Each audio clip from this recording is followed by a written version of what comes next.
ಇನ್ನು ರಾಜ್ಯ ದೇಶ ವಿದೇಶದ ಕೆಲ ಪ್ರಮುಖ ಸುದ್ದಿಯನ್ನು ಕ್ವಿಕ್ ಆಗಿ ನೋಡೋಣ 9 PM ಬಿಗ್ ನ್ಯೂಸ್ ನಲ್ಲಿ. ಟಿವಿ9 ನಿರಂತರ ವರದಿಯ ಬಳಿಕ ರಾಜ್ಯ ಸರ್ಕಾರ ಎಚ್ಚೆತ್ತುಕೊಂಡಿದೆ. ಅಂಗನವಾಡಿ ಕಾರ್ಯಕರ್ತೆಯರ ಖಾತೆಗೆ ರಾಜ್ಯ ಸರ್ಕಾರ ಗೌರವಧನ ಹಾಕಿದೆ. ಅಂಗನವಾಡಿ ಕಾರ್ಯಕರ್ತೆಯರು ಸಹಾಯಕರಿಗೆ 1 ತಿಂಗಳ ಗೌರವಧನ ಬಿಡುಗಡೆ ಆಗಿದೆ. ಉಳಿದ 2-3 ತಿಂಗಳ ಗೌರವಧನ ಕೂಡ ಶೀಘ್ರದಲ್ಲೇ ರಿಲೀಸ್ ಆಗುತ್ತೆ ಅನ್ನೋ ಭರವಸೆ ನೀಡಿದೆ.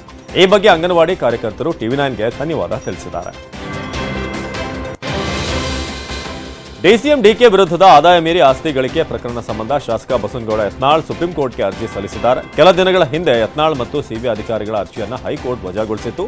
ಸುಪ್ರೀಂ ವಿಚಾರಣೆ ನಡೆಸಿದರೆ ಸೂಕ್ತ ಎಂದು ಹೈಕೋರ್ಟ್ ಅಭಿಪ್ರಾಯಪಟ್ಟಿತ್ತು. ಹೀಗಾಗಿ ಯತ್ನಾಳ್ ಸುಪ್ರೀಂ ಕೋರ್ಟ್ ಕದ ತಟ್ಟಿದ್ದಾರೆ. ಚನ್ನಪಟ್ಟಣ ಉಪಚುನಾವಣೆಗೆ ಸ್ಪರ್ಧಿಸಬೇಕು ಅಂದ್ಕೊಂಡಿದ್ದೇನೆ ಅಂತ ರಾಮನಗರದಲ್ಲಿ ಟಿವಿ9ಗೆ ಬಿಜೆಪಿ ಎಂಎಲ್ಸಿ ಯೋಗೇಶ್ವರ್ ಹೇಳಿದ್ದಾರೆ. ಚಿಹ್ನೆ ಯಾವುದಾದ್ರೂ ಇರಲಿ, ಸ್ಪರ್ಧೆ ಮಾಡುವಂತಹ ಇಂಗಿತ ಇದೆ. ಎಲ್ಲವನ್ನ ಪಕ್ಷದ ವರಿಷ್ಠರಿಗೆ ಬಿಟ್ಟಿದ್ದೇನೆ. ಸ್ಪರ್ಧೆ ಮಾಡಲೇಬೇಕು ಅಂತ ನಾನು ದಿಟ್ಟವಾಗಿ ಹೇಳ್ತಾ ಇದ್ದೆ. ಈಗಲೂ ಕೂಡ ಅದೇ ನಿಲುವಿಗೆ ನಾನು ಬದ್ಧನಾಗಿದ್ದೇನೆ ಅಂತ ಹೇಳಿದರು.